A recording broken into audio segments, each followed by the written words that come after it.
Donc bonjour à tous, nous sommes en Suisse, donc avec Eric, Mika et Pierre-Olivier. Merci pour l'accueil, pour la petite visite qu'on a fait, c'était chouette.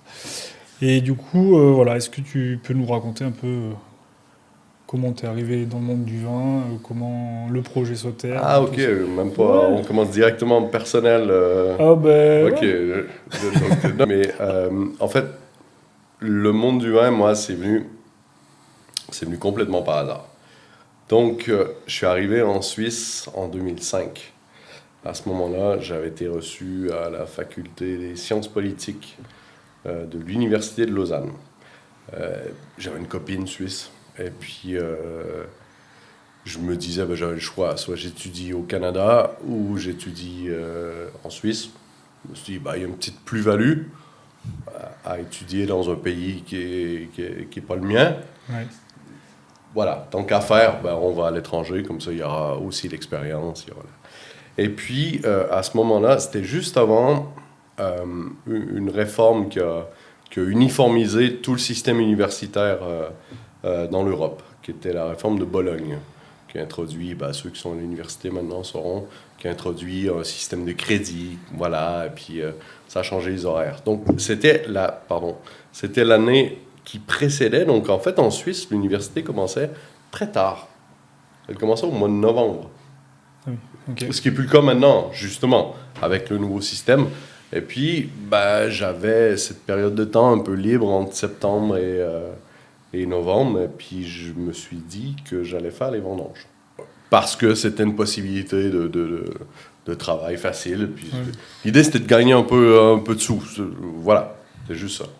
Et c'était 2005. Donc, 2005, ceux qui se rappellent, c'était une de ses premières belles années. Bon, il y avait eu C'était chaud. 2003 qui était caniculaire. Ouais, Puis 2005, très chaud 2005, aussi. c'était très chaud, mais un petit peu plus équilibré, moins extrême que ce qu'on avait connu en 2003. Donc, beau millésime, quoi, des belles vendanges. Je n'ai même pas souvenir qu'il y ait eu un seul jour de pluie. Et puis, j'ai fait les vendanges dans un domaine que j'ai trouvé près d'ici, dans la région de la côte. Et un soir, je suis rentré à la maison et j'ai dit, voilà, c'est ce que je vais faire dans ma vie. On m'a poliment dit, va te dessouler tranquillement, et puis demain, on verra qu'est-ce qu'il y en a. Mais le lendemain, c'était réglé, quoi. C'est ce que j'allais faire de ma vie, c'est ce que j'allais... j'étais amateur de vin, pas amateur, pas du tout éclair, et juste amateur, quoi. Ouais. J'avais compris que c'était une boisson qui portait un autre message que juste la notion alcool qu'on pouvait retrouver dans d'autres. Voilà, je m'y intéressais, mais ça semblait aussi un monde très éloigné. Bon, j'avais cette idée un peu que les faiseurs de vin, c'est de père en fils, ça descend, que c'est quelque chose qui t'est légué, que comme un pétran, tu peux pas nécessairement arriver puis te joindre à ça. Mais Et t'étais pas du tout dans le monde du vin ultérieurement. zéro. Moi, je viens du Québec, Rimouski plus précisément. Donc, à l'est du Québec, si vous connaissez Montréal, ben, vous tournez à gauche, puis vous roulez 6 heures, vous allez arriver à Rimouski.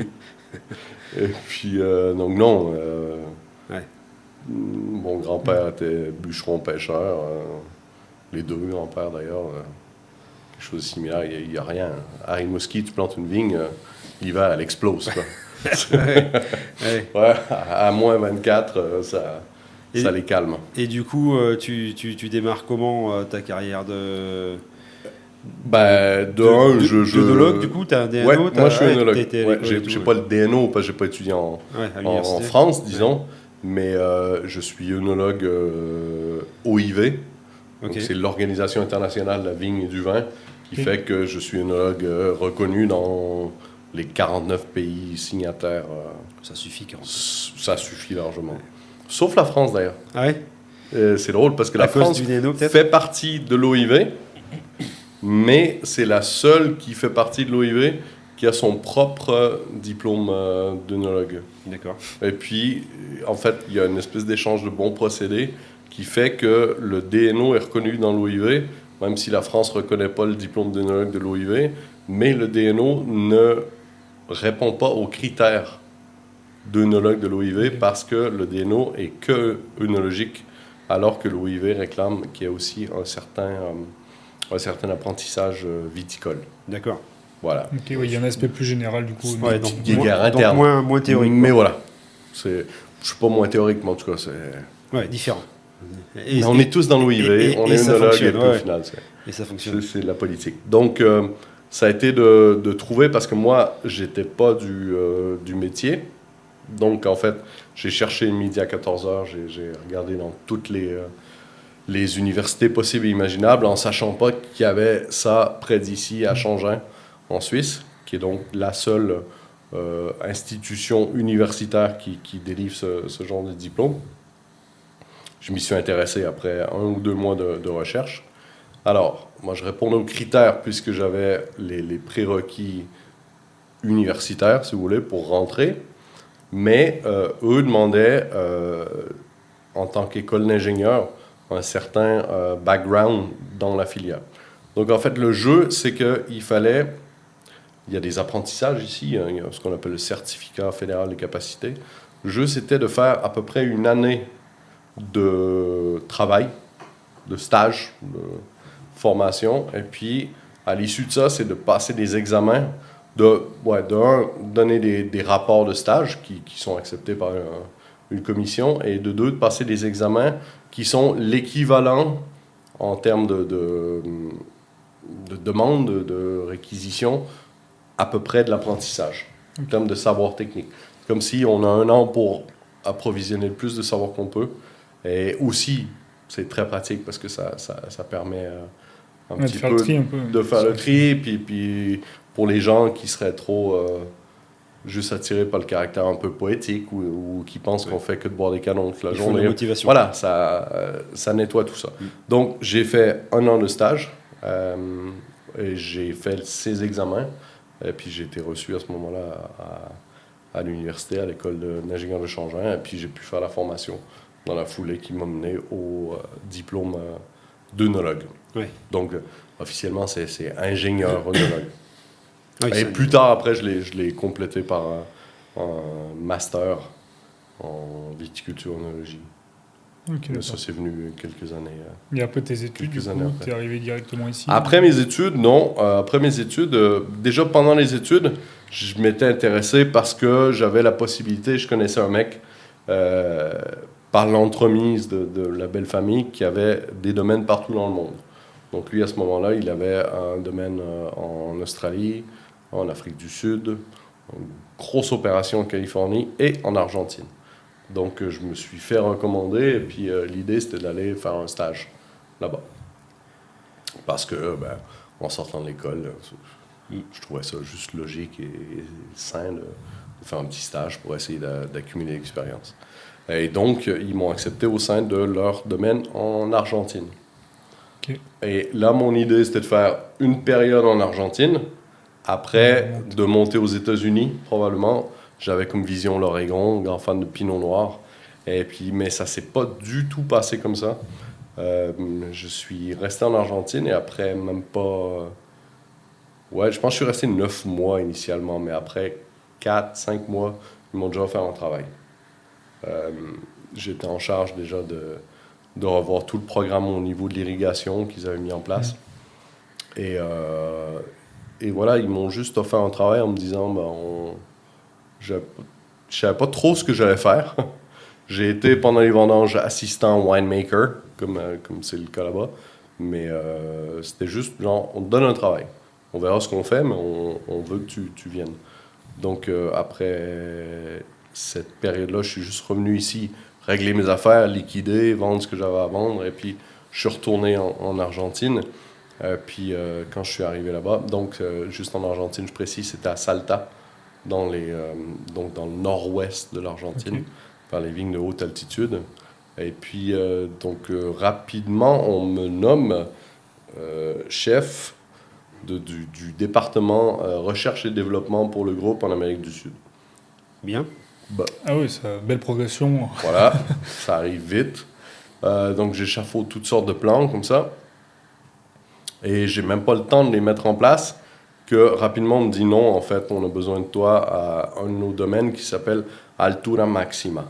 Altura Maxima, pour les gens qui ne connaissent pas, ça veut dire la hauteur maximum, le plus haut, parce que on avait et on a toujours, il y a des petites exceptions, mais le vignoble commercial le plus haut du monde.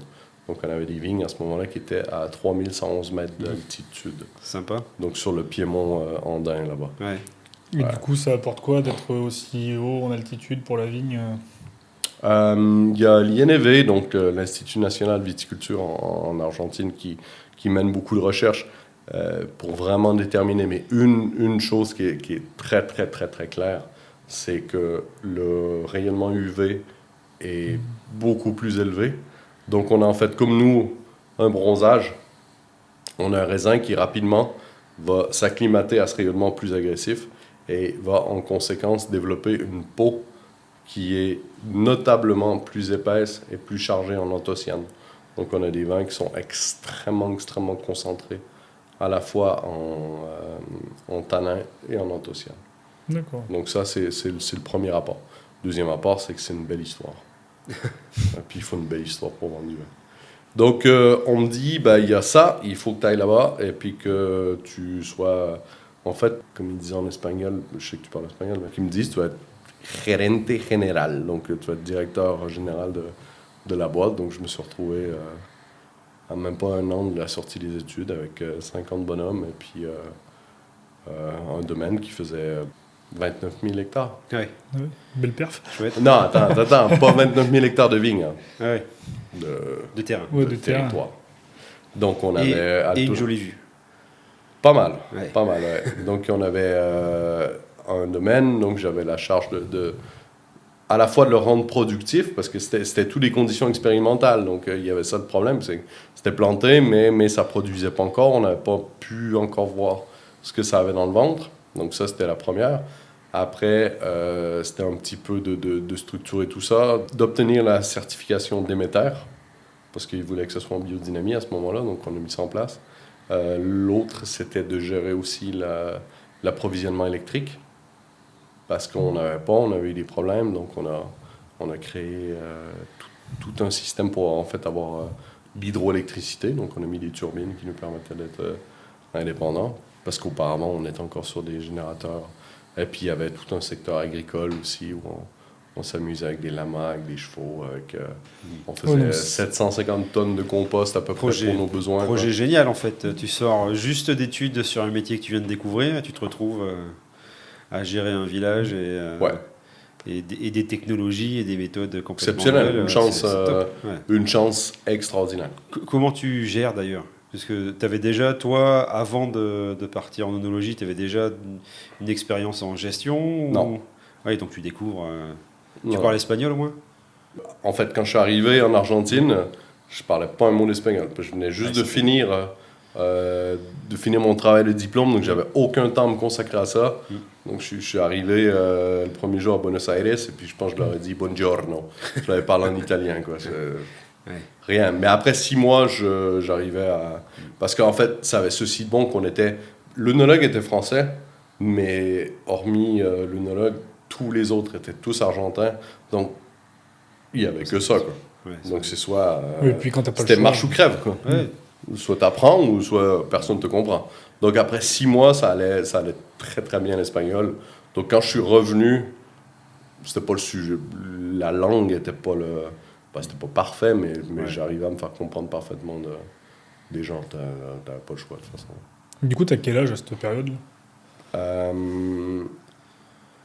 C'était... Attends, je suis arrivé en 2009.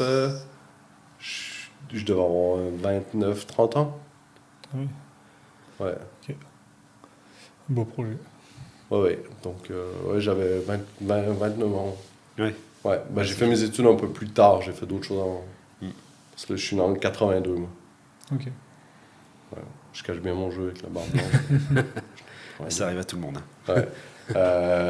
J'ai de 29-30 ans à peu près. Donc c'est vraiment ce projet qui m'a mis le pied à l'étrier.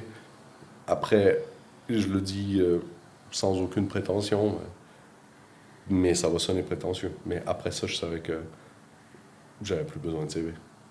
Oui. Ah bah oui. Ah oui. C'est bon. C'était réglé pour moi. Mais en même temps, c'était aussi ça, la grosse chance que j'ai eue. C'est parce que personne ne pouvait arriver et dire « je sais comment ça se fait ». Donc, c'était pas... Ils pouvaient se permettre de prendre le risque d'engager un mec qui n'avait pas d'expérience. Parce que tout est expérimental. Donc, il y avait personne dans le monde qui pouvait arriver et dire « ah, mais moi, je sais comment ça se fait, la viticulture à 3000 mètres ». Il n'y a personne. Oui, donc Le savoir-faire n'existait pas. Donc après, c'était une question de mec. Tu penses que tu peux le faire? Fais-le. Oui, il faut de la motivation, en fait. C'était la motivation qui m'a donné le boulot. Mais au moins, il n'y a pas ça. Là, c'est là qu'était ma chance. Parce que sinon, sur un autre domaine, on aurait pu dire, écoute, lui, il connaît, il sait comment ça se passe. Donc c'est là où j'avais une carte à jouer. C'était juste une question de motivation, de bonnes personnes, de chance, de rencontres, et puis de vouloir y aller, quoi. Faut pas s'écrouler non plus. C'est-à-dire que là, tu as quand même un gros projet, tu as beaucoup de monde dessous, et puis il faut vraiment que tout avance et tout se fasse. Hein. Ouais.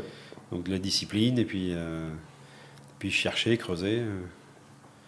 Ouais. Bon, j'avais une belle équipe quand même. Il y avait autour de moi, on avait chacun un secteur, mais il y avait quand même un gérant des vignobles qui s'occupait d'une partie, j'avais un autre collègue qui s'occupait d'une autre partie, j'avais quelqu'un qui s'occupait de l'agriculture. Et puis on se rencontrait peut-être une fois par mois, peut-être 2 fois par mois. Puis on était très très soudés, très solidaires. Ouais, ça change tout. Ça, non, donc on se tenait entre nous très fort, quoi. Et il n'y en a pas un qui faisait le boulot de l'autre, mais des fois juste de pouvoir s'appeler comme il faut, puis de savoir qu'il y avait Oui, tu n'es pas tout seul. le respaldo, que tu avais des gens derrière. Ouais, ça tenait. Puis avec ces gens-là, ça fait longtemps que je suis parti d'Argentine, mais je leur parle. Je pense qu'il n'y a pas un mois qui passe sans que j'ai pas au moins un petit téléphone, un petit message qui se fait avec ses anciens collègues. Ça ne crée pas que des contacts. Non, on est resté très, très, très soudés. Ouais. Et comment tu transitionnes après un projet comme ça? Comment tu retournes? D'abord, comment tu quittes? Parce que du coup, c'est un job que tu pourrais avoir pour toujours, je suppose. L'idée, moi, non. Quand j'avais accepté, j'avais dit que je ferais ça 3 ans. Ça, c'est de 1, pour moi. De 2, j'avais toujours su qu'il faudrait mettre sur place des gens du coin, quoi. Moi, j'étais un expat. C'est pas tenable à long terme. Il fallait un Argentin qui gère, qui reste là, qui a des ancrages plus solides que les miens. 3e chose, j'étais un peu bête à ce moment-là. Je réalisais pas la chance que j'avais.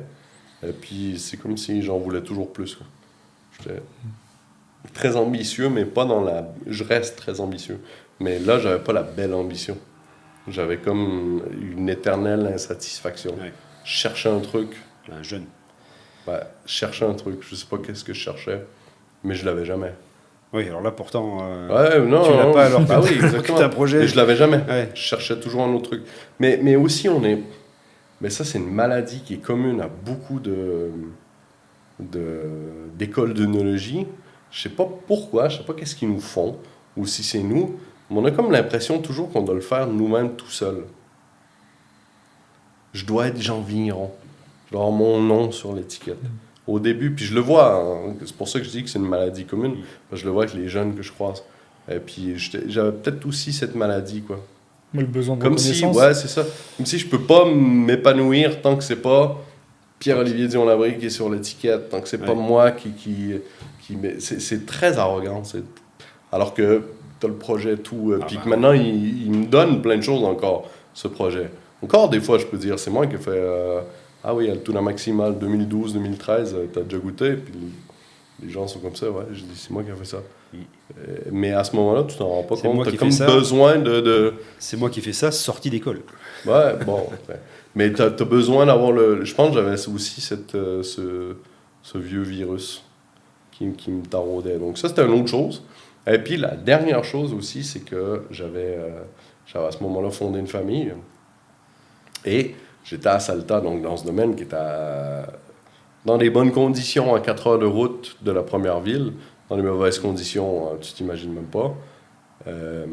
C'était pas Bon, en même temps, j'ai un pincement au cœur quand je dis ça parce qu'il y a des gens qui y vivent. Mais dans notre conception très occidentale, c'était pas vraiment un lieu pour fonder une famille. Il y avait un gros risque. Et puis ma fille Nora, qui est née en Argentine, qui est argentine, après, à sa première semaine de vie, a failli mourir là-bas. Puis c'était pas les bonnes conditions. Elle a contracté une infection pulmonaire. Ça a été super, super compliqué. Donc après, tu te disais, ouais, bon, je sais pas, ça va juste pas aller, quoi. Donc je les ai ramenés en Suisse. Après, je suis resté encore presque 1 an là-bas, mais ça allait plus, quoi. Voilà, donc je suis revenu en Suisse, mais... Et du coup, tu as fait une passation avec quelqu'un là-bas ou... Oui, bien sûr, ouais. J'avais mon collègue, attention, c'est un beau nom, Rafael Racedo Aragon, qui est toujours en poste. Qui est toujours en poste, ouais. Ouais, on a fait la suite. C'est d'ailleurs un ex-joueur professionnel de rugby, qui était un Pumita, qui avait gagné d'ailleurs, qui avait offert à la ville de Tucumán son premier championnat argentin, mais ça devait être en 76, un truc comme ça. Et puis, ouais, on a fait la transition ensemble, et puis il s'occupe encore de ça, je pense, très très bien. Ouais. Voilà. Et quand tu reviens, du coup, tu reviens en Suisse, tu as déjà un projet à peu près lié ou, oui, ou j'ai tu prends du temps déjà un truc, ouais. J'avais déjà j'avais pratiquement... En fait, j'avais dit à la famille Schenk, famille et entreprise Schenk que je revenais. Schenk étant le numéro 1 du vin en Suisse. D'accord. Et je savais qu'il y avait une ouverture dès le mois de février. Moi, je suis revenu en mai. Et puis, ils m'ont dit, écoute, on va t'interviewer quand tu reviens en mai. Donc, j'ai bien compris. Je me suis dit, s'ils ont déjà besoin de quelqu'un en février, puis ils sont prêts à attendre en mai. C'est que c'est bon signe. Ouais. Et puis, donc, ouais, j'ai même pas eu... Je pense que j'ai eu 3-4 jours de repos. Puis après, je commençais en mai 2013, près d'ici, au château de Chattangueria, qui est une très, très belle adresse, un beau domaine de la côte, qui est à peu près contemporain de ce domaine-ci où on est, dans le sens où c'est un peu la même histoire. C'est des donations qui ont été faites aux moines cisterciens autour du 11e siècle, ou de la fin du 10e siècle, si on veut bien. Puis je me suis occupé de ça pendant un bout de temps. Ce qu'on va faire, je vais te couper 2 secondes. Je vais servir du vin, comme ça on va discuter en l'ouvrant, parce que je vois bien le temps tourner, et puis on va, et puis on va pas boire. C'est Didier Fessil, qui travaillait au château Smith-Lafitte. Ok. Ouais. Qui a ensuite monté sa tonnerie, la tonnerie bordelaise.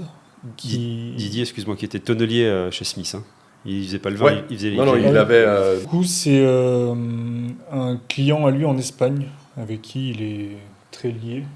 Donc, je sais plus le pourcentage, c'est pas 100% de ses barriques, mais c'est un bon client à lui. Mm-hmm. Je dis pas de bêtises. Donc, c'est un vin espagnol. Ouais, vin espagnol. De quelle région en Espagne? Ribera del Duero. Ah, d'accord. Donc en général, on essaie de prendre un vin un peu coup de cœur. C'est le vin qui raconte une histoire, quelque chose de personnel. D'ailleurs, vin ou pas d'ailleurs, hein, au final. Oui, ça peut être... Tu disais, on parlait bière juste avant. Enfin, tu vois, c'est vraiment quelque chose qui... émotionnellement qui t'attache, qui te correspond.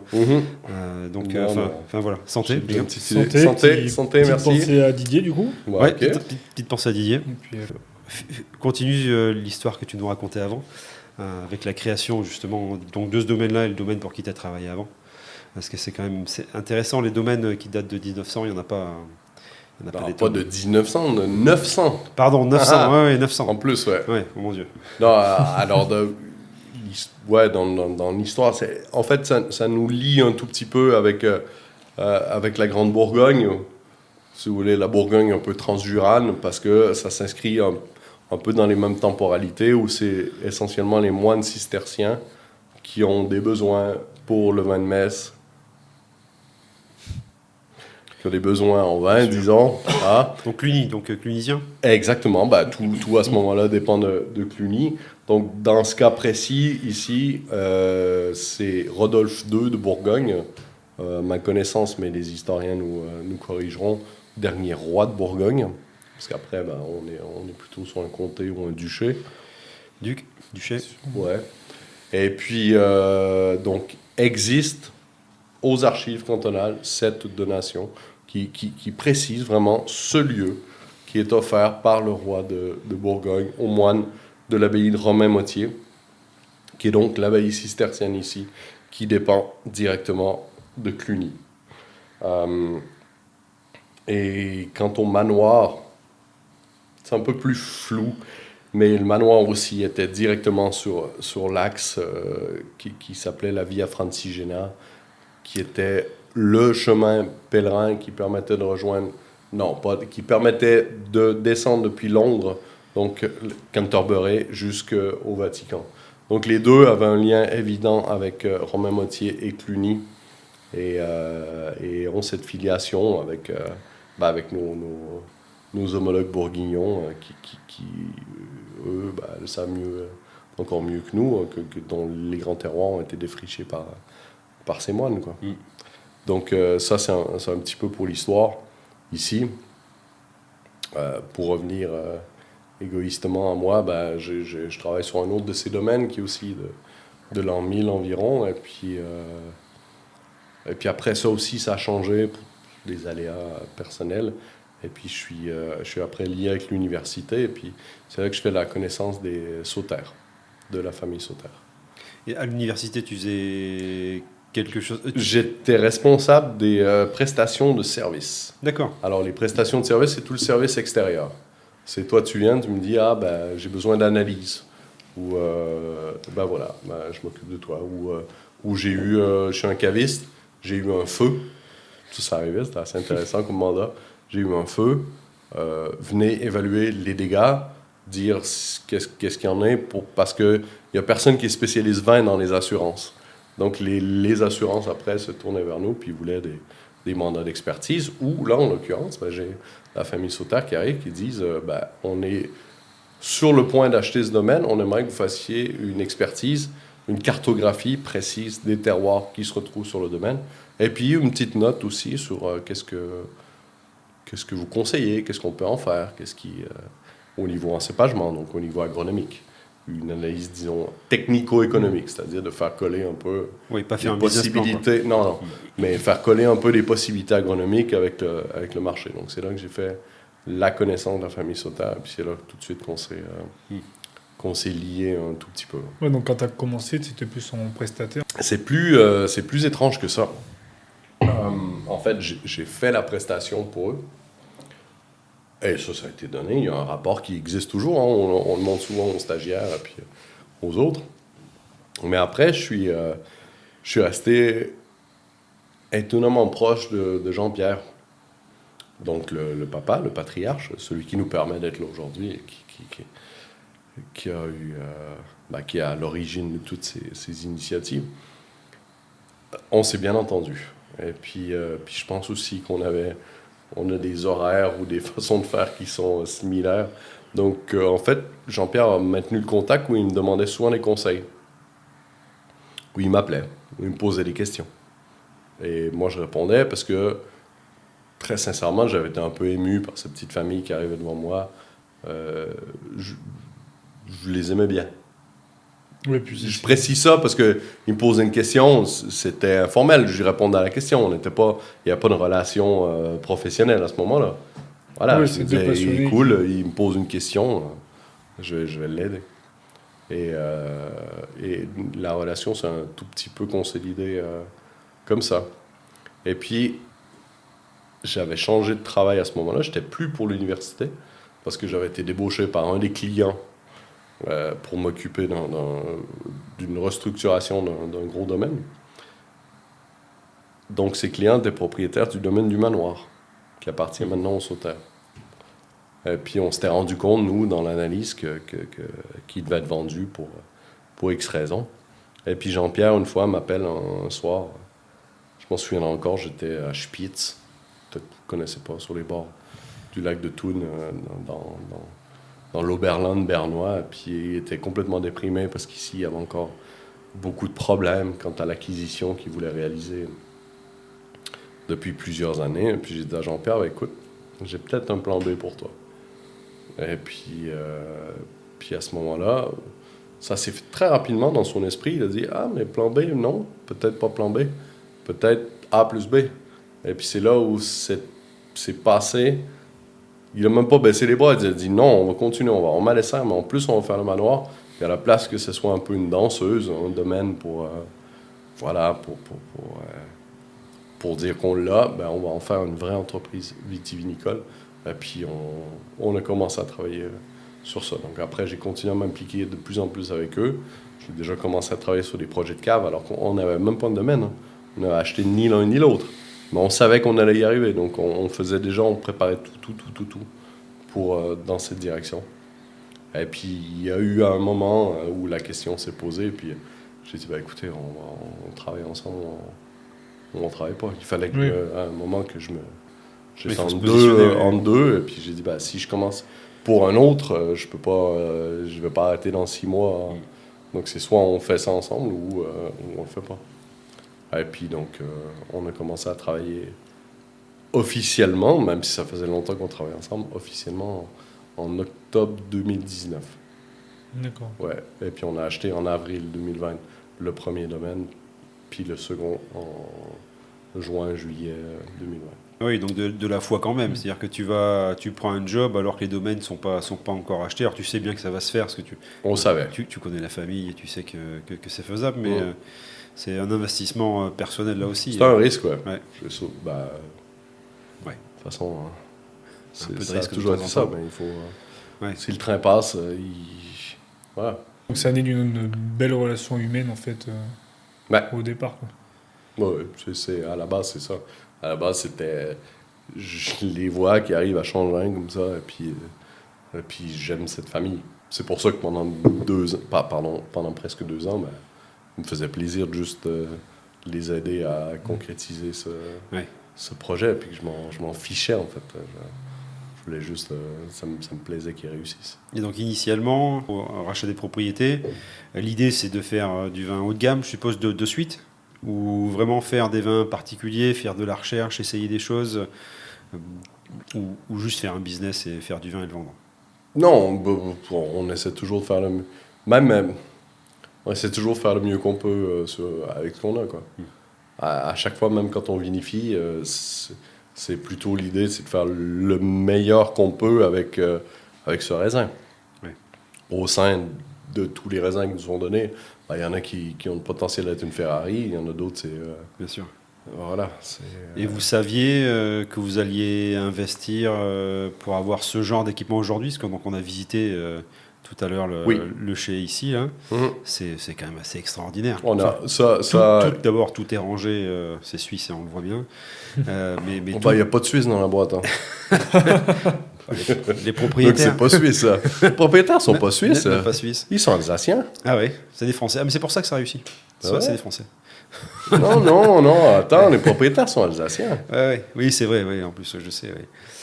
Donc, non.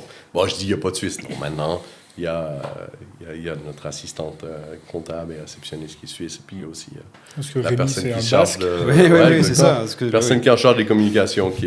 Mais pendant très longtemps, on rigolait parce qu'il n'y a pas un seul Suisse, parce que nos employés à la vigne sont portugais. Donc je pense que c'est justement de chez Mono.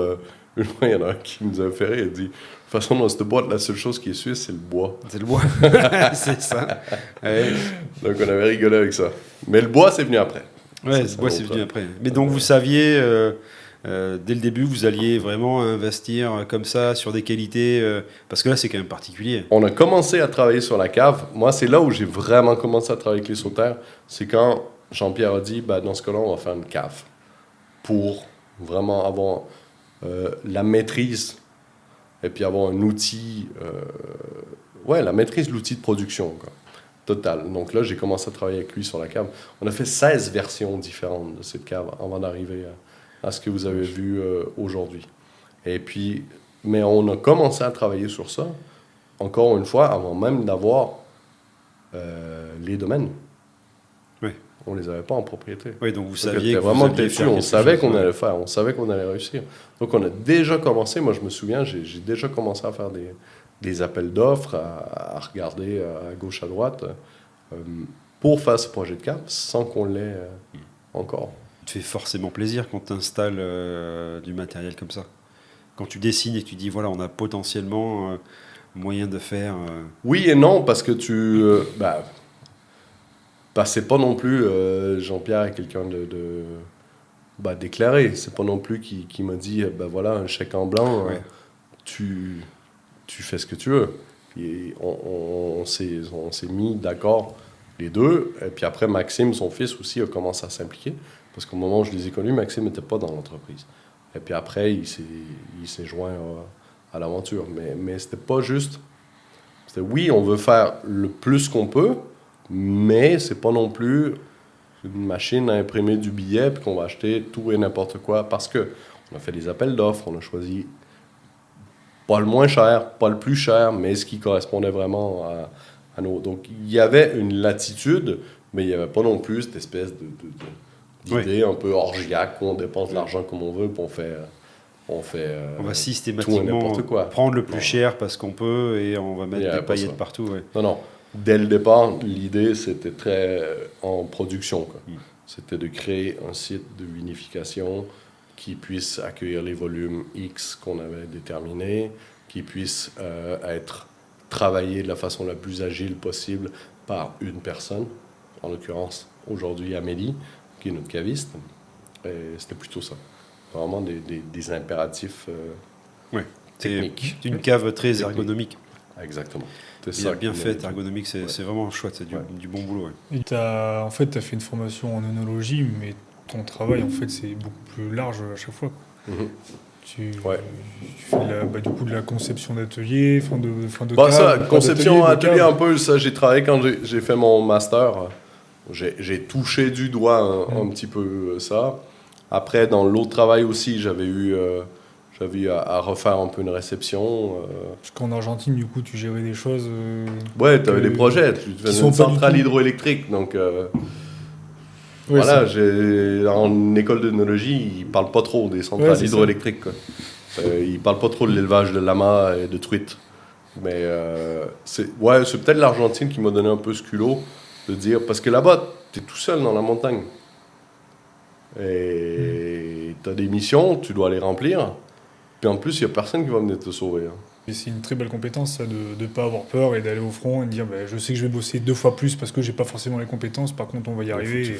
Puis ça, on a beaucoup appris, on en parle énormément avec... encore une fois, pardon. On en parle énormément avec Maxime. On a appris aussi de se faire confiance. Parce que ici, quand on a fait ce bâtiment, on s'entoure de beaucoup d'experts. Forcément, moi je ne suis pas un expert en ventilation. Je ne suis pas un expert en électricité. Je ne peux pas créer une charpente. Voilà, chacun son métier. Mais en même temps, on s'est rendu compte que des fois, quand tu fais confiance puis tu veux un truc, et puis surtout que si tu analyses bien la chose, des fois, ils se trompent aussi, les soi-disant experts. Il faut aussi que tu fasses confiance à ton intellect et à ton instinct. Parce que ça nous est arrivé à plusieurs fois. Tu disais oui, c'est comme ça. Et puis au final, tu te rends compte que ça fonctionne pas. Que tu as raison, puis ton concept et puis ton désir, s'il est bien réfléchi, puis s'il est bien étudié, parce que ça va dans les deux sens. Tu vois ce que je veux dire? Nous, on avait l'humilité de reconnaître qu'on n'est pas expert ni en électricité, ni en blablabla, comme ça. Mais des fois, souvent, dans ces corps de métier, tu te confrontes à des gens qui n'ont pas la même humilité de dire et puis après, ils essaient de t'imposer des concepts qui au final ne correspondent pas à tes besoins. Puis si tu n'es pas droit dans tes bottes, et puis que tu insistes un peu, tu te fais vendre des vessies pour des lanternes. Oui, ou des experts qui ne comprennent pas vraiment tes besoins et qui... Ils poussent, ils veulent te l'imposer, un truc. Oui, et puis qui comprennent les choses différemment et qui du coup te font partir sur ce qui ne correspond pas. Voilà. Et sous couvert d'être expert, on peut facilement te laisser aller aussi sur des trucs qui te correspondent pas. Oui, il ne faut pas perdre le cap. Il ne faut pas perdre le cap, exactement. Ça veut dire, il faut bien s'entourer. Voilà, il faut apprendre. On a appris plein de trucs, mais des fois... Il faut rester renseigné et contrôler. Quoi. Donc c'est pas parce qu'on dit que c'est impossible un truc que c'est nécessairement impossible. On a marché sur la lune. Faut pas la première fois que quelqu'un dit « Ah non, on peut pas faire ça », que tu dis « Ah, ok. » Ouais. Oui, on a quand même marché sur la lune, apparemment. Ouais, non, mais on a marché sur la lune, je pense. On a Je suis marché à peu sur près la sûr. lune. J'y Ouais, étais ouais. pas, mais... Ouais, pour dire que les choses sont faisables, quoi. Après, on Ouais. a le droit de pas savoir, de pas avoir la méthode, de pas avoir la technique, mais si on s'acharne un minimum, Bah ouais, on peut s'y approcher en tout cas. c'est comme ça. Donc là, vous avez une maître de chez, c'est ça, qui fait le On vin, du caviste. une caviste, Caviste Amélie Diaz, marseillaise, de son état, parfait. comme ça, qui a son petit bureau juste à côté dans le laboratoire. Et Ouais. puis c'est elle qui gère au quotidien les opérations qui sont nécessaires à l'élaboration du vin. Moi, dans ce cas-là, je suis vraiment comme œnologue, je suis un peu... Conseil? Je sais pas, c'est un peu bateau, mais un peu architecte, genre. Puis t'as quelqu'un de construit derrière. Parce que toi, ta journée, du coup, aujourd'hui, ton rôle dans l'entreprise, donc il y a 2 domaines, Tout domaine, ouais. plus donc création de la tonnellerie, on va en parler. Mhm, Donc ça fait 3 business. mhm. Et donc toi, aujourd'hui, tu supervises l'ensemble, donc en qualité d'œnologue, donc Mhm. forcément conseil Et etc. vigne aussi. et vigne, ouais. Donc, Ouais. donc du boulot. Et la tonnellerie, ça t'est venu comment? La Ah, si, tonnellerie, si. ça m'est venu justement, ça c'est tout dans cette période où je reviens en Suisse.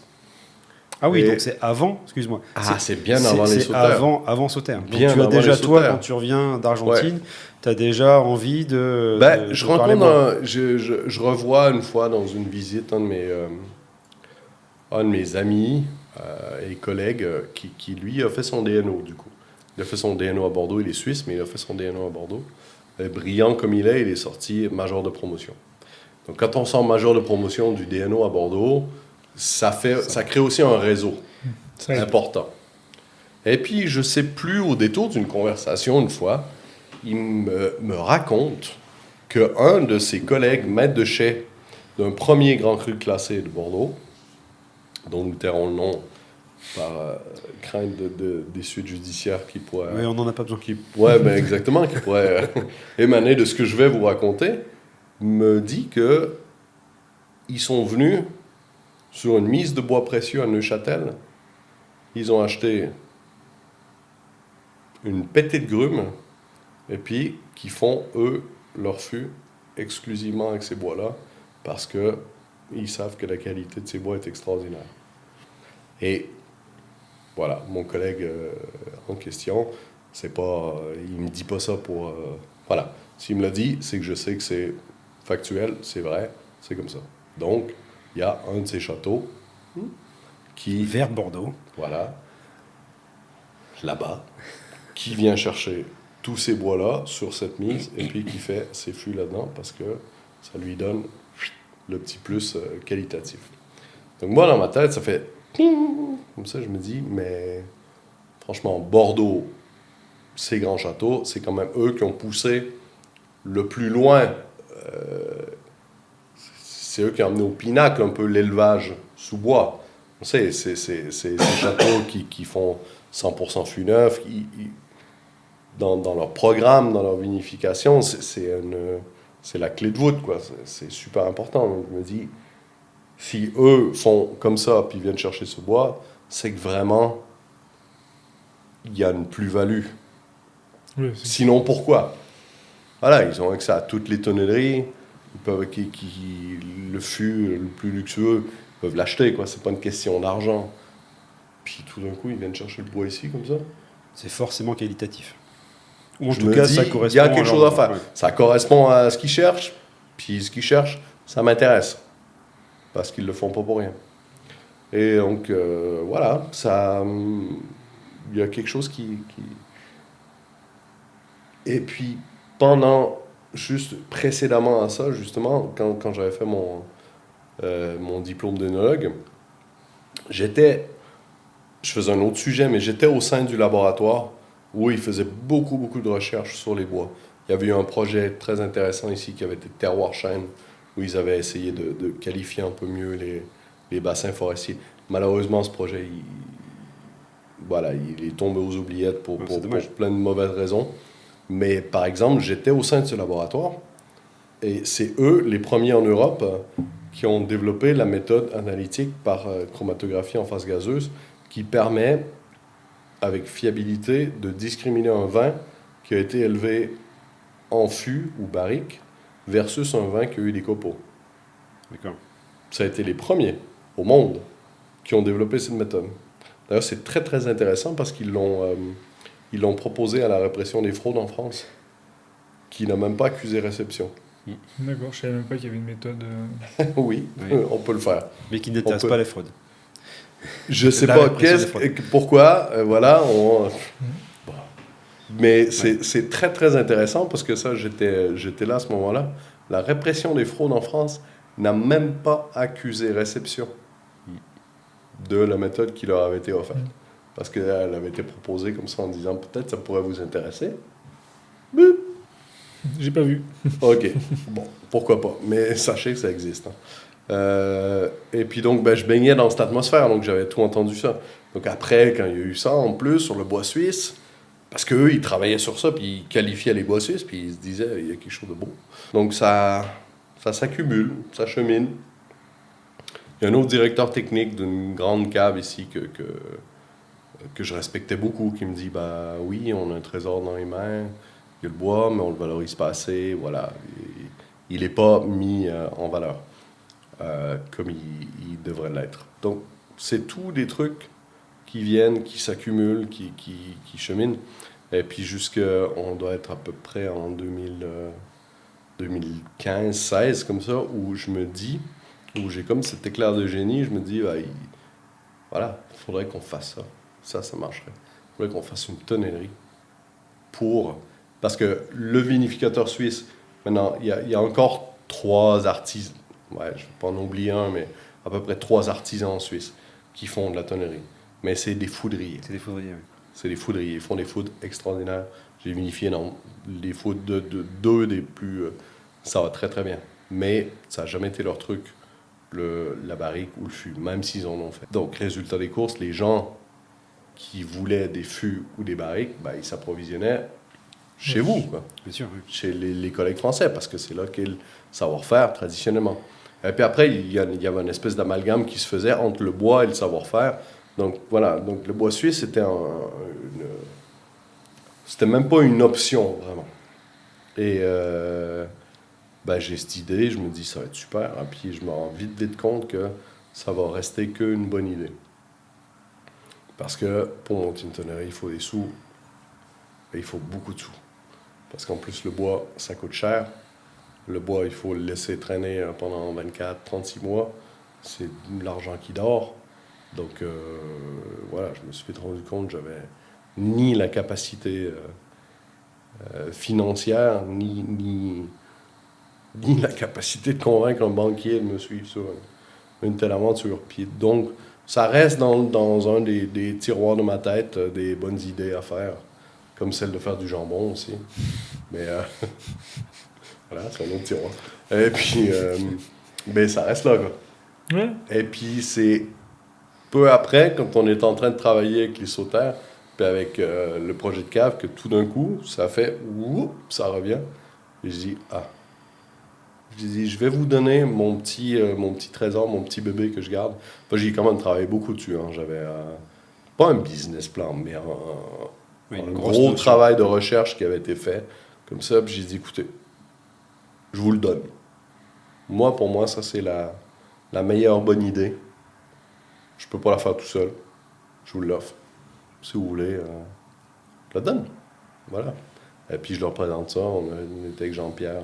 Je pense qu'on a fait un vieux calcul sur une serviette de table, sur un coin de table en 15 minutes. Et puis, tout de suite, Jean-Pierre, il était archi enthousiaste. Et puis, il a dit, go, on y va, on le fait.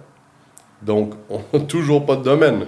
Mais déjà, on est encore, à partir du moment où ils m'ont embauché, je commence déjà à travailler activement là-dessus.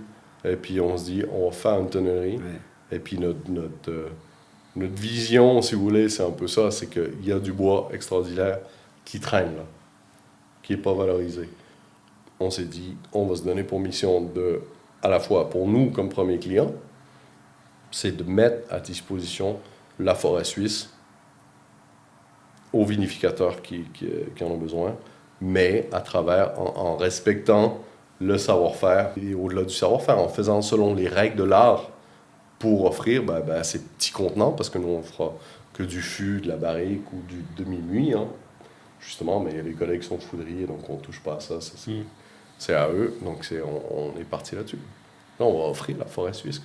Oui. L'excitation, quand tu sais que finalement, le projet que tu as dans ta tête et pour lequel tu as déjà, toi, réalisé que tu ne pourrais pas le faire tout seul, quand on te dit finalement, allez, feu, on y va. Petite larme, petit sourire niais. Non, parce que je suis extrêmement seul dans tout ça. Ah bon? Bah oui. Parce que t'es seul, c'est ton projet à toi. Ouais. Tu le racontes aux gens, ils te regardent comme ça. Genre. Voilà. Tu dis que tu vas faire ça. Tout le monde est un petit peu poli. Genre, si c'est vraiment des proches à toi, ils te caressent un petit peu en disant il faut que tu ailles dormir maintenant. Oui, Pierre-Olivier. Donc tu te réjouis pas en fait. Mais là, tu as quelqu'un qui te suit. Oui, mais tu dois le prouver. Donc t'es pas encore en réjouissance. T'es genre de te dire, maintenant, ok, tu dois... faut le faire. Ouais. Donc, tu dois repartir de doute aussi. Tu dis, là, je me suis avancé très, très loin. Maintenant, il faut livrer la marchandise. Hein, parce que... Voilà. Donc, non, j'ai jamais de grosses périodes de réjouissance comme ça. Parce qu'au final, il faut le faire. Il faut prouver. Et du coup, comment tu t'es formé sur tout ce qui est achat bois, sur savoir-faire de la tout seul. Tout seul. Je suis allé voir des arbres, j'ai essayé de comprendre, j'ai essayé de lire tout ce qui était disponible sur la tonnerie. D'ailleurs, c'est un gros manque. Hein. Il n'y a pas assez d'ouvrages. Il y a Nicolas Vivas qui a fait un beau livre, le manuel de tonnerie. Oui. Qui est complètement bizarre parce que c'est mal structuré comme livre. Là. Il y a une substance dedans qui est magnifique, mais... c'est pas pour les tonneliers. En tout cas. Ouais. Moi, j'ai trouvé pas mal de choses dedans. Oui, mais parce que tu es déjà œnologue. Ouais. Donc tu comprends, en fait, le jargon scientifique. Ouais. Nous, en général, quand c'est un livre qu'on donne à nos jeunes, l'approche est compliquée, si tu veux. C'est trop dense. Parce qu'en plus, ouais. c'est pas technique. Pour nous, hein, pour notre langage technique et nous, c'est pas technique. Et ça fait référence à des choses qu'on ne sait pas quantifier ou voir. Donc voilà, après, ce sont des bouquins qui sont très, très, très intéressants. Et le problème de l'autre littérature, c'est qu'où elle est vieille, et donc finalement plus en phase avec ce qui se fait en général, ni avec le vin, ni avec la tonnellerie. Et tu as des livres comme celui de Jean Taranceau, qui est très intéressant, qui est assez complet, mais qui finalement, sur la phase productique, en fait, n'est pas trop complète. Et voilà. Mais oui, il manque... il manque quelque chose, hein. Il manque le savoir-faire, mais parce qu'en fait, on n'est pas un métier qui écrit beaucoup, finalement. Il faudrait. Voilà. Oui, quelqu'un prenne la responsabilité. Les livres où il y a de la technique, c'est vite des vieux livres que tu trouves sur la brocante ou par hasard sur eBay. Ah ouais. Et après, Taranceau, je trouve que c'est vite un livre aussi où c'est plus l'histoire du métier. C'est son doctorat d'histoire, en fait. Donc c'est historique. Il y a Gillet, oui. qui ont écrit La noblesse du tonneau. Là. Ouais, pareil, Rémi me l'a montré. Mais en même temps, il y a aussi, c'est un espèce de... Je connais pas M. Gillet, rien à dire. Mais tout d'un coup, on a des éléments très factuels, puis tout d'un coup, après, on a des présentations, genre d'une tonnellerie. C'est cool, mais vous voyez, c'est en même temps, c'est tout faire. Il manque de manuel. Genre, il manque un manuel de sélection de bois, il manque un manuel il manque l'encyclopédie Roré la tonnellerie de A à Z. Puis il n'y a même pas besoin de la faire en un bouquin, faites-la en 4 bouquins différents. C'est ça, quelqu'un peut choisir un, le bois, l'autre... Il faut une encyclopédie, oui. Ça, il manque ça, voilà, à bon entendeur, hein, il y a un boulot à faire. Projet numéro 2. Écrire un livre. Au-delà du podcast, après les jambons. Écrire des... Ah non, pas moi, non, moi je fais les jambons, c'est vous qui allez écrire un livre.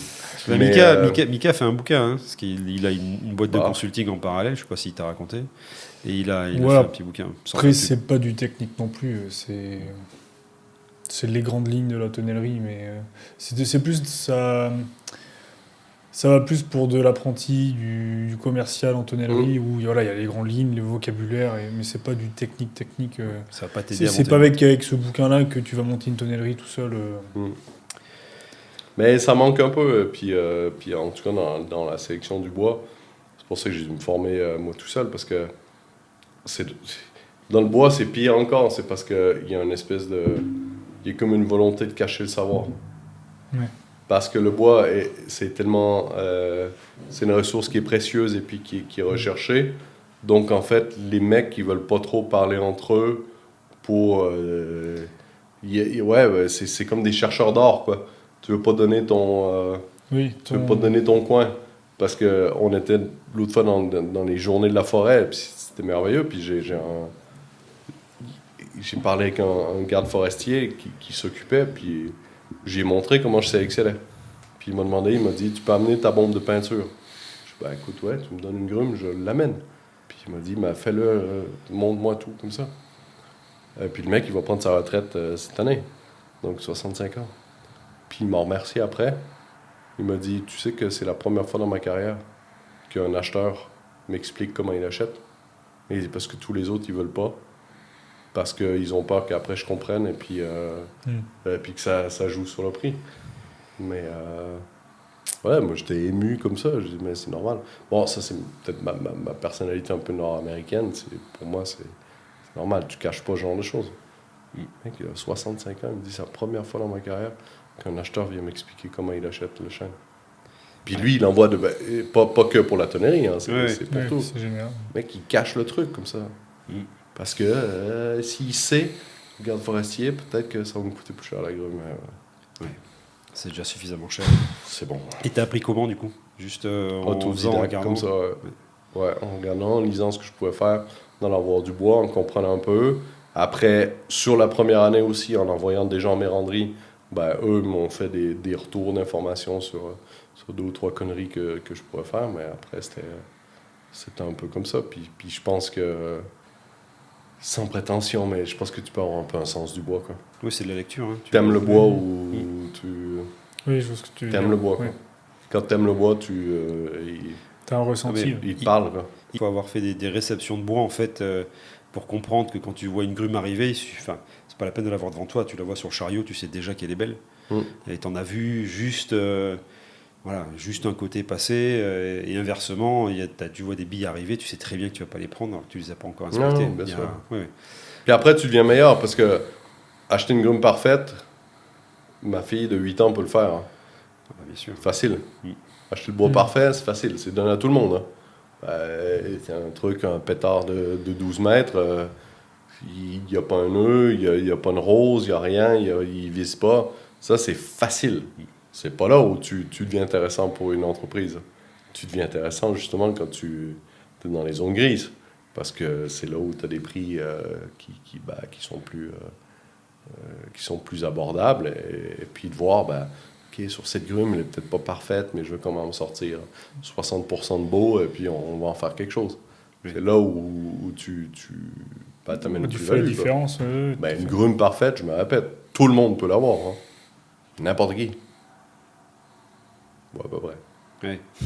Et donc, tu as travaillé un peu en méranderie pour voir Non, le débit. Je vais souvent à la méranderie, j'y suis, je vois comment ils font, mais je n'ai pas travaillé en méranderie. J'aimerais d'ailleurs, si j'avais le temps, des fois, j'aimerais pouvoir passer, je fais 2 semaines, puis je fais un stage en méranderie. Bon, les premières, parce qu'en fait, avant de trouver notre partenaire en méranderie, on voulait aussi tout faire local, donc je voulais travailler avec des scieurs ici. Donc, on a fendu nous-mêmes nos grumes. Et puis, au final, tous les scieurs qui voulaient s'embarquer avec nous, quand ils se sont rendus compte que c'était vraiment le Mérin, ils sont débarqués. Ils n'ont pas voulu. Donc, on a trouvé un partenaire extraordinaire en la méranderie du Jura, à Champagnole, avec qui on travaille, en association depuis. Mais voilà, je n'ai pas travaillé en méranderie. J'y suis, j'ai vu, et puis on suit nos... Tu fais pas que déléguer débits, quoi. Tu fais pas que déléguer la fente. Tu y es, tu regardes, tu sais comment ça se passe. Non, puis les premiers, on les a fendus. Hein. Les premiers, on les a fendus nous-mêmes, on les a débités. C'est pas que drôle. Hein. Ouais. C'est un vrai non, mais c'était la première année, donc c'était facile. Parce que la première année, je savais pas trop ce que je faisais. Donc j'avais surtout des arbres absolument parfaits. Ouais. Parce que justement, quand tu sais pas ce que tu fais, tu vises que le top parce que c'est ce qui est facile. Donc non, la première année, on avait des rendements on avait des rendements qui étaient complètement indécents parce que j'avais que des trucs superbes. Mais bon, on ne pouvait pas rester toujours comme ça. Puis les autres années après ont été plus compliquées parce qu'il y a eu la guerre en Ukraine, il y a eu plein de choses qui ont fait que les prix du bois, et puis donc, tu pouvais plus qu'acheter du parfait en pensant que tu allais avoir un prix de revient qui était correct. Hein. Ah, Là, oui, tout d'un coup... Tiens, d'ailleurs, vous avez vu les Chinois, vous, ici, sur vos ventes ou pas? Non, Ouais. aucun Chinois. Oui, donc ça a été quand même. Nous, ça nous a posé des soucis. J'ai sur vu les achats. 0 Chinois. Alors, on a toujours des gens qui viennent de partout, principalement de France. Hein? Il y a des Allemands aussi qui viennent, il y a beaucoup d'Italiens. Bon, les Italiens, c'est surtout des trancheurs, ou pour du parquet aussi, beaucoup. Mais je sais qu'il y a pas mal de... Je sais que les Chinois ne viennent pas, mais je sais qu'ils achètent. Il y a du container qui se vend pas mal. Même des fois, ils achètent de la houppe. Oui. Je sais pas trop pourquoi, qu'est-ce qu'ils foutent avec ça. Mais... Non, mais nous, les deux gros effets qu'on a eus, c'est ce que j'appelle l'effet papier de toilette. C'est comme Ça fait l'effet un papier de t-shirt toilette. encore. Ouais. Ça fait Non, un l'effet t-shirt papier de encore. toilette, c'est quand t'as peur. Donc, quand il y avait le COVID, tout le monde a eu peur, ils ont acheté du papier de toilette. Ils savaient pas pourquoi. Donc, nous, on a eu un hiver ici où il y avait... ils nous ont fait peur, ils ont dit, il n'y aura plus d'énergie. Mais c'était la même chose en France, non? Ah oui, bien sûr. Ouais, ils ont dit, il y a des coupures d'électricité. Donc, le mec qui achetait un ster de bois de feu, ben, il s'est dit, je vais en acheter 3 ou 4. Donc tout d'un coup, il y a eu cet hiver-là où les forestiers sont mis à faire du bois de faire chauffage. que du bois de feu. Et puis les bois précieux, ben, ils sont arrivés plus tard dans la saison, donc on n'avait pas de volume. Mais juste comme ça, donc ça, on a eu l'effet papier de toilette. Et puis il y a eu aussi ben, la guerre en Ukraine, ça a quand même changé le prix parce que ça a eu un effet boule de neige. Ben, il n'y a plus rien qui sortait de Russie, plus rien qui sortait d'Ukraine.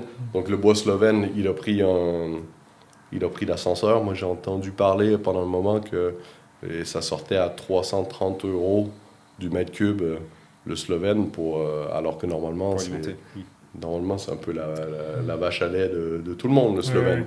Et puis donc ça a eu un effet d'escalade qui s'est répercuté même en Suisse, même si on n'est pas sur les mêmes volumes, on n'est pas sur les mêmes choses, mais ça a quand même monté parce que tu n'avais plus les sources européennes d'habitude qui étaient dispo. Eh ben, oui, et puis en fait, juste avant, justement, les Canadiens ont arrêté de vendre du feuillu aux Américains. Donc les Américains sont venus en Europe. Les Russes, Ah oui, c'est juste ça. Les Russes ont fermé leurs vannes. Donc les Chinois sont venus. Ça fait longtemps qu'ils viennent, mais donc ça a saturé un peu le marché. Il y a eu beaucoup d'acheteurs. On n'a jamais vu, nous, les Chinois, sur nos qualités. Donc on a été embêtés très tard. Par contre, on a commencé à les voir à la fin, on les voyait acheter nos grumes. On est déjà sur du bois cher. Mais là, voir les courtiers chinois commencer à répondre aux offres, ça a été compliqué. Ouais. Ça a vraiment fait peur à tout le monde. Parce que là, les poches ne sont pas les mêmes. Ça a vraiment fait peur à tout le monde. Ouais. Bon, après, il y en a qui Ça n'a pas duré longtemps. Chinois, Ouais. non? Ah oui. Oui, il y en a qui se sont fait taper sur les doigts. Ouais. Pas beaucoup, mais un peu. On a entendu parler. Ouais, non, il y a des histoires, forcément, les containers, hein, justement. Hein, voilà, ça fait partie de la fâche cachée du business. Voilà, mais c'est marrant que vous ne les ayez pas vus, vous, ici, quand même. Non, j'en ai pas vu. Ouais, c'est sûrement une histoire de volume. Ou alors vous êtes épargné parce que...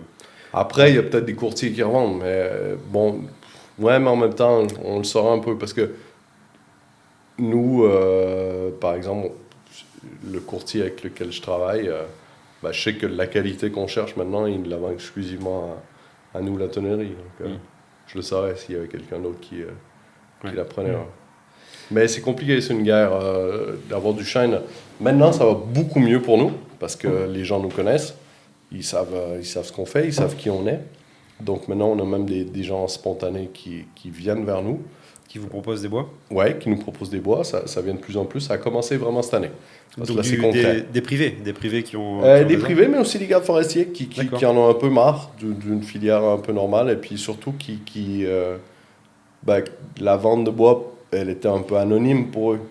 Et puis ils sont plus rassurés de vendre à nous parce qu'ils ont une idée exacte de la destination finale Ouais, il y a de un leur bois. romantisme. Et puis le fût, c'est quand même noble. Il y a un romantisme. Donc, franchement, s'ils ont un bel arbre qui est bien coupé, pour lequel ils ont une certaine affection, ils sont contents de nous le vendre à nous. Ils savent quel va être le devenir de...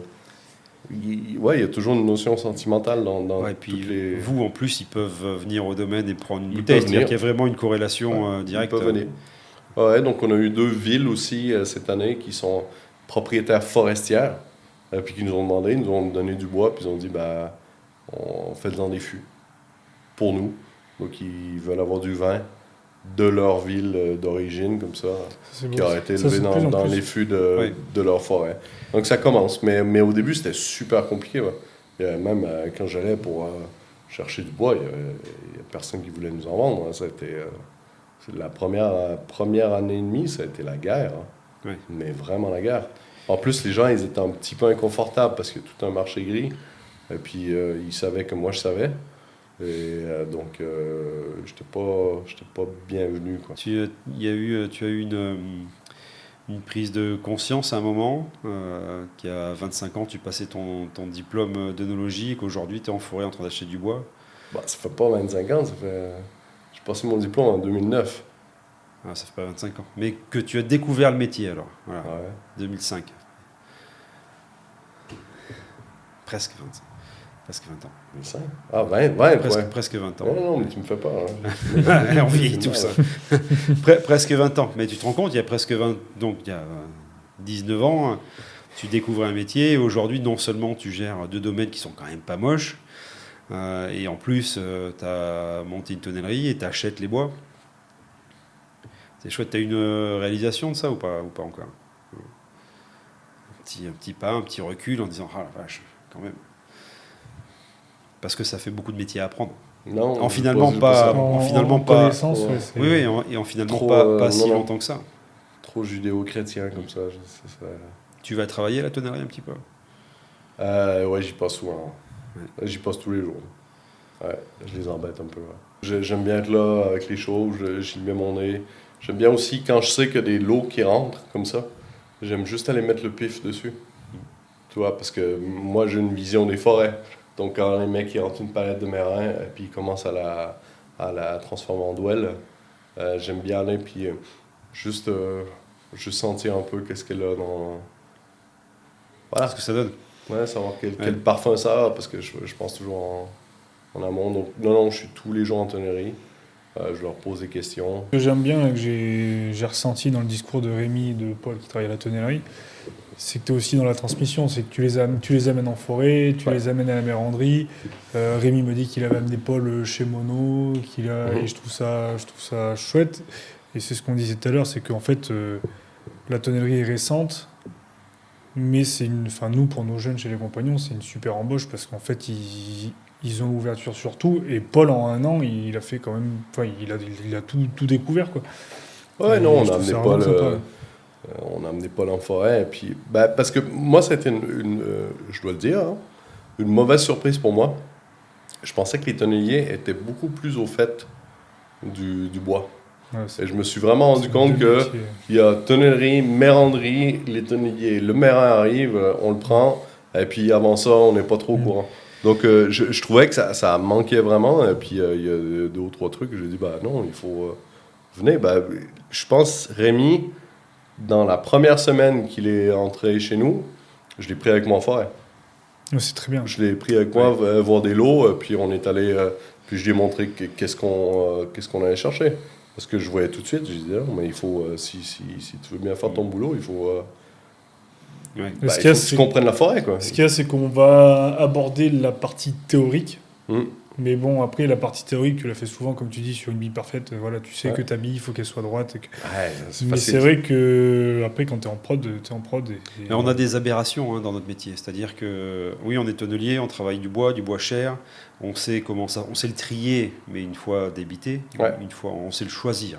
Dans une pile de mérins, on sait choisir ce qu'on veut, Dans ce qu'on une veut pile pas. de mer, ouais. Par contre, le tonnelier qui ne s'est pas vraiment intéressé, parce que finalement, tu n'as pas besoin pour être bon en production, n'a pas forcément vu une grume par terre. Non. A pas Bah, forcément, je me même suis été en rendu compte de ça. méranderie, a pas Ouais. forcément vu une fondeuse, ce qui est bizarre. Mais pour aller plus loin, tu as des tonneliers qui chauffent tous les jours, qui boivent pas de vin. Mm. Alors, tu as le droit de pas aimer le vin, c'est pas ça. Par contre, comment est-ce que tu sais si ta chauffe est en adéquation avec ce que tu dois faire? Mhm. Et donc, ça fait partie de ces petites aberrations un peu particulières, où d'un côté, tu as un vendeur qui connaît son fût et qui adapte, voilà, bah, sur ce vin-là, il faut mettre une chauffe comme ci ou comme ça. Donc, c'est sa vision de la chauffe, mais lui ne chauffe pas. Et donc, ça, il doit le traduire en langage un peu productique. Bah, tu vas me faire des fûts avec telle origine et telle chauffe. Et à l'autre bout de la chaîne, tu as un tonnelier qui a jamais vu le vin pour lequel il va faire son fût, qui va faire un fût qui pour lui est très bien chauffé, mais au final, est-ce qu'on sait si ce fût-là fonctionne sur ce vin-là? Le tonnelier lui-même, en fait, ne va pas le savoir. Et s'il faut ajuster quelque chose, c'est pas le tonnelier qui va le faire, c'est le vendeur. Donc il est très très important au tonnelier, notamment quand il chauffe, de goûter. J'ai chauffé comme ça, sur ce vin-là. Ça donne ça. Ouais. Écoutez le client, parce que c'est pas nous le client. Hein. C'est-à-dire que j'ai beau aimer le vin, si le client ne l'aime pas, il faut quand même ajuster. Et ça, c'est des discours de sourds parfois. C'est-à-dire, j'ai fait une chauffe fantastique. Non, tu as fait une chauffe qui pour toi te plaît, parce qu'elle sent bon, parce qu'elle a une belle couleur, etc. Mais si ça se trouve, elle ne va pas du tout fonctionner sur le vin. C'est ces petites aberrations particulières de tonneliers modernes, où en fait on a des lignes de production, on a des vendeurs, et voilà, il faut que le tout fonctionne. Donc c'est ce qui est intéressant sur le format de tonnellerie que vous avez monté. C'est petit, hein, C'est ce qui fait la clé. C'est C'est la clé de l'opération, c'est que le tonnelier, ton tonnelier, vos tonneliers, peuvent se retrouver et aller en forêt pour choisir de l'agrume et à goûter en fait le vin dont les fûts sont faits pour. Bah, c'est pour ça que les gens, quand ils me disaient, mais comment tu vas trouver un tonnelier? Moi, j'ai jamais eu de crainte. J'ai dit, puis ils me disaient, mais pourquoi? Je dis, mais parce que moi, j'offre au tonnelier la possibilité de faire son métier. De vraiment faire son métier. Et puis du tonnelier. Dans notre taille, ouais, mais au-delà de ça, je veux dire, Ouais. moi, ce que j'offre, c'est la possibilité, un mec, je lui dis, mais viens chez nous, tu vas vraiment faire ce pourquoi tu as signé. Parce que, bah voilà, il y a de la place pour tout le monde, mais tourner les doigts des mérins pour les mettre dans une EDJ, voilà. C'est pas non plus le côté le plus sexy du métier. Donc, viens chez nous, puis il y aura un matin où on va te demander de faire un fût, puis d'aller à la plane. Hein. Ça va arriver. Et tu vois, tu dis qu'aujourd'hui, le tonnelier, il sait trier sous forme de mérin, il sait trier son bois. Je suis moyennement d'accord. Parce qu'aujourd'hui, tu vois, sur la qualité du bois, aujourd'hui, en fait, on a écarté tous les défauts. Et du coup, ben, en fait, tu en as plein qui savent même pas regarder le nœud, le lire, Ouais, voit pas, hein. qui vont mettre de côté parce que parce qu'il faut le parce qu'en plus, tu peux même la retourner une fois, puis ça change tout. Hein. Après, je parle d'un tonnelier qui, pour le coup, a été à l'école, a un diplôme et sait qu'un nœud suit les rayons médulaires, etc. Après, l'opérateur en tonnellerie, on ne lui demande pas de savoir faire un fût. L'opérateur, on lui demande de savoir dans quel sens il met la douelle. Ou de savoir faire une étape particulière. Mais ça m'inquiétait aussi, parce qu'une fois, quand on était en production pour notre jointeuse, ah non, c'est faux, c'était pas pour la jointeuse, mais une fois, on était à la méranderie, et puis on regardait des douelles qui avaient soi-disant un défaut. On était 3 autour, mérandier, un tonnelier et moi. Personne qui était capable de dire ce qu'il y avait comme défaut là-dedans. Je veux dire, maintenant, je pense qu'il y a du bois c'est étonnant, parce qu'on a la technologie pour gaspiller moins de bois, puis je pense qu'étonnamment, il y a beaucoup de bois qui se gaspille, parce que maintenant, il y a tellement moins il faut que ça passe dans des lignes, qu'on cherche que du parfait, puis J'ai l'impression qu'on revient un peu en arrière là-dessus. On a fait beaucoup de surqualité pendant longtemps. Ouais. On a eu beaucoup de bois plastique pendant très longtemps. Plastique dans le sens parfait. Ouais. Là, on en revient, mais parce que le bois est tellement cher, on réapprend à l'utiliser. Mais c'est assez intéressant parce que pas si longtemps, on écartait tout systématiquement. On a une veine, on ne sait pas ce que c'est, mais c'est pas beau, on écarte. Tiens, 2 pièces côte à côte. Il y a même des couleurs que vous écartiez. Même la couleur. Hein, voilà. Le nœud, quel qu'il soit, est écarté. Aujourd'hui, on en revient parce que le bois est tellement cher, on réapprend. Donc c'est assez intéressant de voir certaines tonnelleries qui ont pignon sur rue quand même, avec des gens âgés, enfin qui sont en tonnellerie depuis longtemps, qui en fait ne savent pas lire le bois ou ne savent pas orienter un nœud. Sur du quartier, le nœud est pas si gênant que ça, à moins qu'il soit vraiment sur le bouge ou en zone de cintrage. Tu choisis où le mettre. C'est pas très très gênant. C'est là où les foudriers, par exemple, sont beaucoup plus compétents sur la lecture. C'est-à-dire qu'on n'est pas sur du mérin, c'est du bois d'arbre avec des nœuds et de l'aubier, et il faut forcément orienter. En foudrerie, il y a un peu d'aubier aussi. On peut en mettre, oui. Ah ouais. On peut en mettre. On peut en mettre, c'est du bois d'arbre. Il y a de l'aubier, il y a des nœuds. Il y a de l'aubier qui on n'est pas censé le mettre. Par contre, suivant la morphologie de la douelle, on ne va pas couper 1 centimètre juste parce qu'on a un coin d'aubier quelque part qui ne gêne pas. Après ça, moi je l'ai vu au CFA, là, quand du coup la promotion de Paul. Nous, en fait, vu que le bois est cher, du coup, pour leurs maquettes, les premières maquettes sont horribles, donc tu leur donnes pas du beau bois. Et en fait, ils travaillaient du bois vraiment immonde, mais qui passe. Ça passe quand même. Ça passe. Et en fait, leur réaction, parce que du coup, à l'entreprise, ils sont habitués à travailler du bois parfait, ultra droit, ultra beau. Et tous au début, mais non, mais ça passe pas. Essaye. Et en fait, moi, j'ai vraiment insisté là-dessus. J'ai vraiment essayé de leur faire comprendre que ce que tu vois en entreprise, c'est pas forcément la vérité. Enfin, même s'il y a un nœud, ça passe. C'est juste que ton client est pas habitué, que. Puis il faut que tu saches où le mettre, exactement. Ou que les tonneliers sont pas habitués à avoir du nœud sur un fût. Mais c'est vrai que je me suis rendu compte que on fait de la surqualité, quoi. Mais justement, comme je te dis, on était 3 mecs comme ça. Certes, je suis pas un docteur en tonnerie, mais il y avait des pros. Puis on regardait ce qu'ils avaient mis de côté. Puis il n'y en avait aucun parmi nous qui pouvait dire « Ah ben oui, on voyait devant nous, on avait pour nous 3 douelles qui passaient, quoi. On ne comprenait pas. Ouais. Et puis c'était censé être du déchet pour, encore une fois, une tonnerie qui avait pignon sur rue, comme on dit. Ouais. Voilà. Si tu avais une anecdote à nous partager sur tout ton périple jusqu'à la tonnerie. Oui. Je vais t'en raconter une. Celle-là, parce que des fois tu me disais si je me rendais compte un peu de mon... Alors, il y avait... Forcément, moi j'achète du bois et puis il y a des chutes, il y a de la surbille, quoi. Des fois quand on achète des lots. Donc j'avais dû, dès la première année, m'entourer un petit peu d'un réseau de gens qui seraient preneurs pour ce genre de choses. Parce que, encore une fois, l'idée, c'est une ressource tellement précieuse qu'on ne gaspille rien, quoi. Pour prendre la surbille que toi tu passes par là. Exactement. Quelques charpentiers, quelques bricoleurs, comme ça. Et puis il y en avait un bricoleur qui était particulièrement chiant. Excusez mon français. Et je lui en avais vendu. Et puis, à ce moment-là, j'ai expliqué ce qu'on faisait. Mais quand il était venu, il n'y avait que des grumes, comme ça. Il y avait un chêne là, comme ça. Et puis, c'était dans cette première année qui était particulièrement difficile pour nous à faire l'acquisition de bois.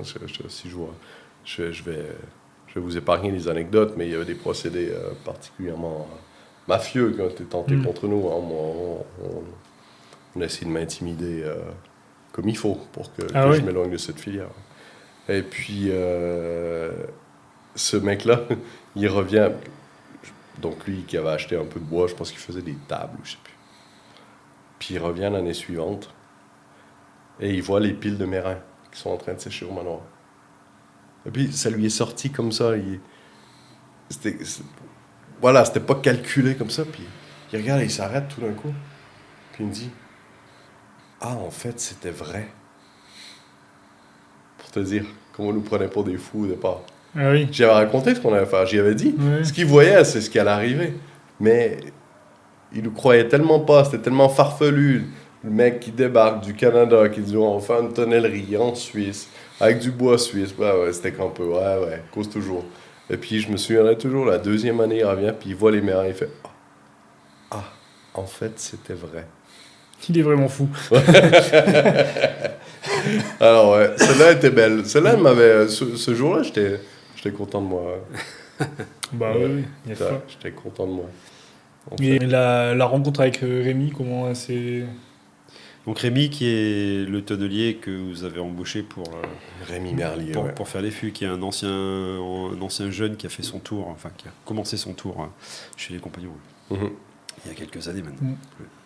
C'est venu. En fait, parce qu'on a fait l'acquisition de plusieurs machines à travers Mono SA. Donc, et puis j'étais en contact direct avec Olivier Casier, le directeur de cette très belle société. Et je crois, si je ne m'abuse, que Rémi était là dans une espèce de journée portes ouvertes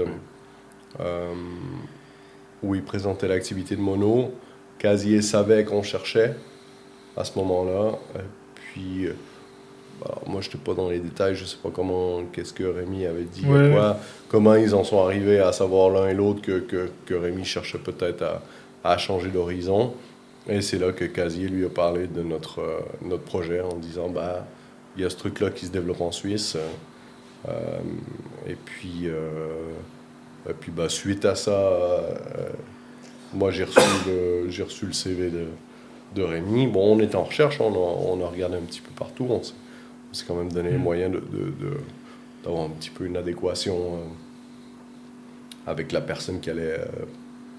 Parce que moi, je dois me le farcir tous les jours. Donc, je voulais aussi être sûr d'avoir quelqu'un avec qui je puisse m'entendre et puis dont les valeurs correspondent plus ou moins à ce qu'on voulait. Et puis, de fil en aiguille, comme ça s'est fait. Mais le contact initial est venu juste par les relations, par Mono. Et puis, le bouche-oreille. Et puis j'étais allé à Beaune.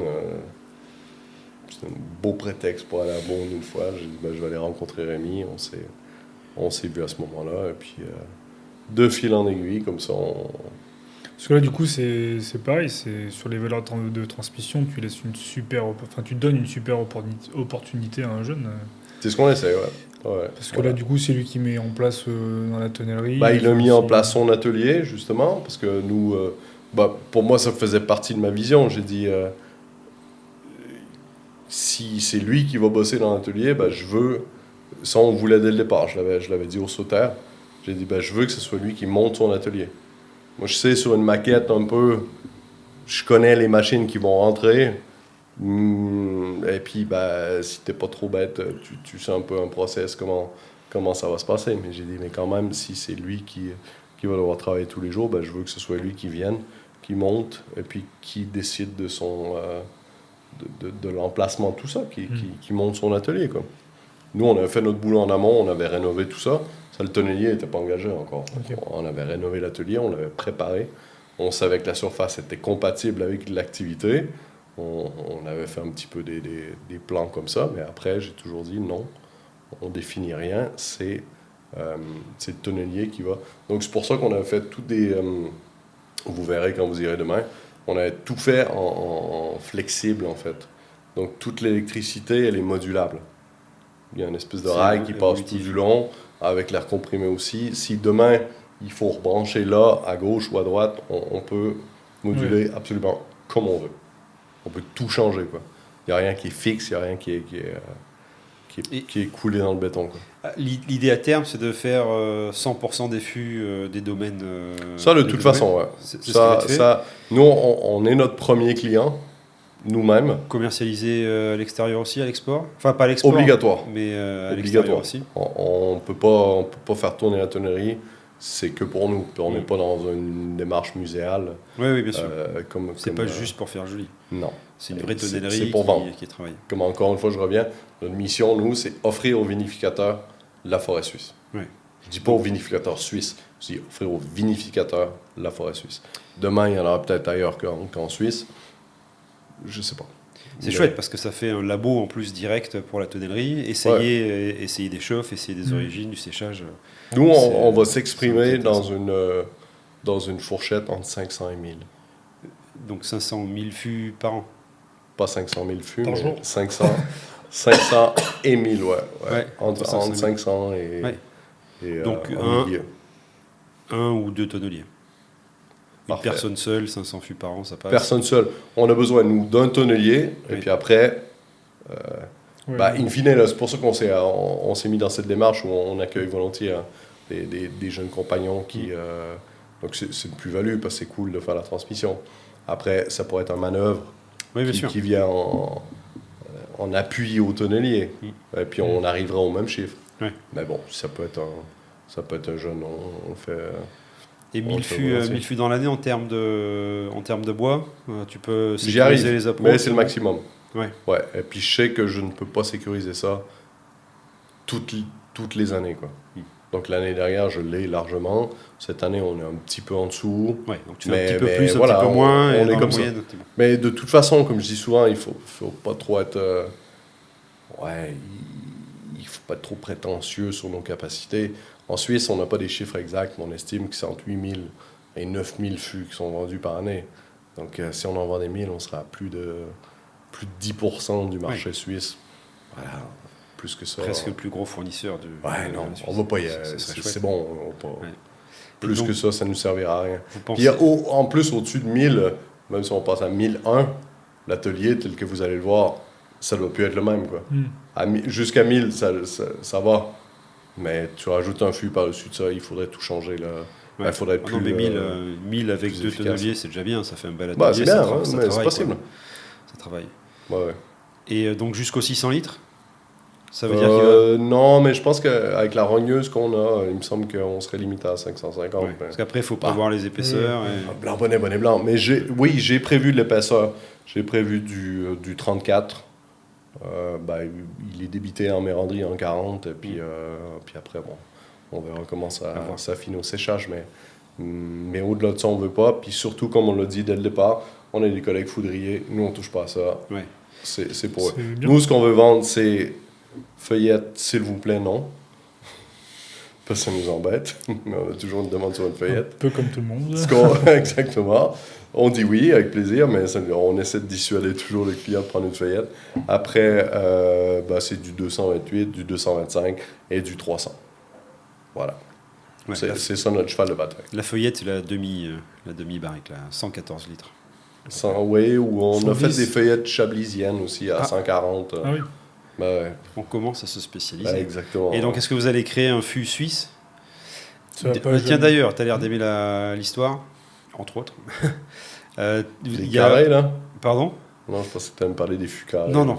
Non, Ok. on va pas parler. Parce que ça, c'était fait ici. en Oui, Suisse, oui, enfin. je sais, il n'y a pas si longtemps d'ailleurs. Ouais, non, exactement, c'est Ouais. pas si Mais vieux comme que les ça. amphores, hein. Des Comme les années amphores, 2000, comme les hein. amphores en bois. Ouais. Non, il y a eu un format suisse de fût, comme on a en France. Chaque région, Non. chaque ville a Non. son format, sa Non. typicité. Non, c'était Non. un pays qui était vraiment C'était sur le un système foudre. germanique foudre. Ouais, c'était vraiment. Même jusqu'ici, parce que aussi les grands domaines ont été jusqu'à récemment la propriété des Bernois qui avaient envahi le canton de Vaud. Donc on est vraiment sur une essence germanique. Après, ce qui se faisait en tonneau était lié au transport. Donc on a des photos où on les voit comme ça, mais il n'y a pas une unité typiquement helvétique. A contrario, elles existent dans les bouteilles. Ça oui.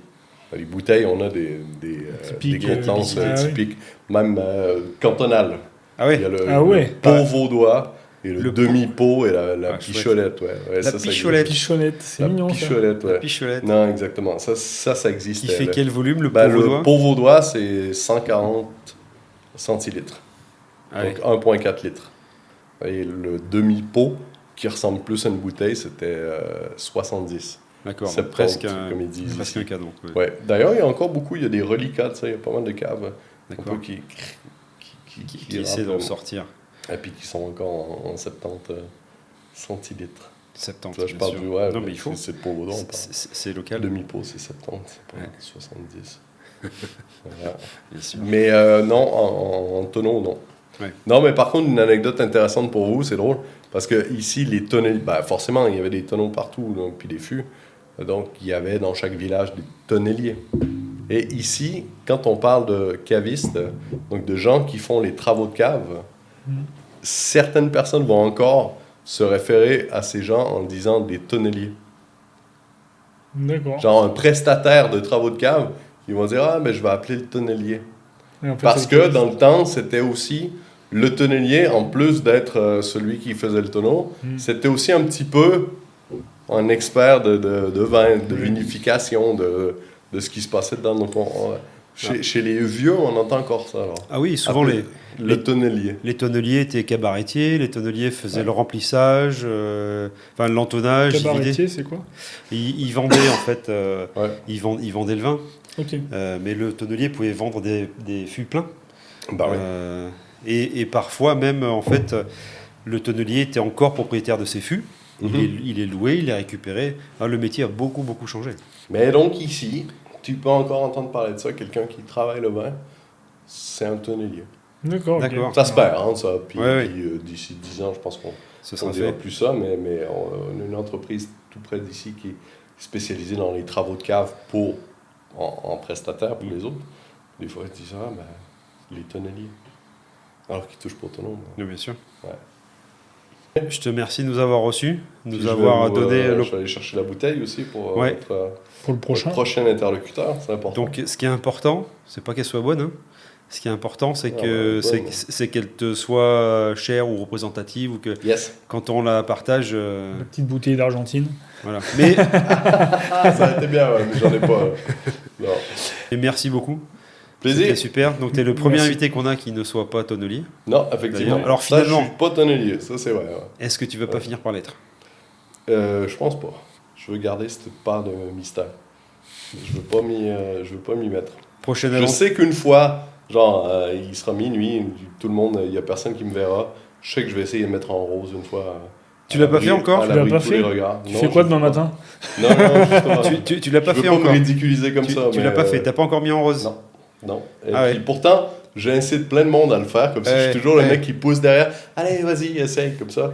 Et puis. Histoire de non, lister toutes j'ai les jamais erreurs. Ouais. J'ai jamais mis en rose. D'accord. Pas du tout. Donc, non, je veux garder cette. Il y a Voilà. deux choses qui sont marrantes quand tu sais pas faire, c'est la mise en rose et le fonçage. Ouais. Ouais, ok. Voilà. Ouais. Où en général tout le monde rigole sauf celui qui essaie. Mais comme j'ai souvent dit, ce que j'aspire à être tonnelier, je ne le serai jamais, je ne voudrais jamais l'être.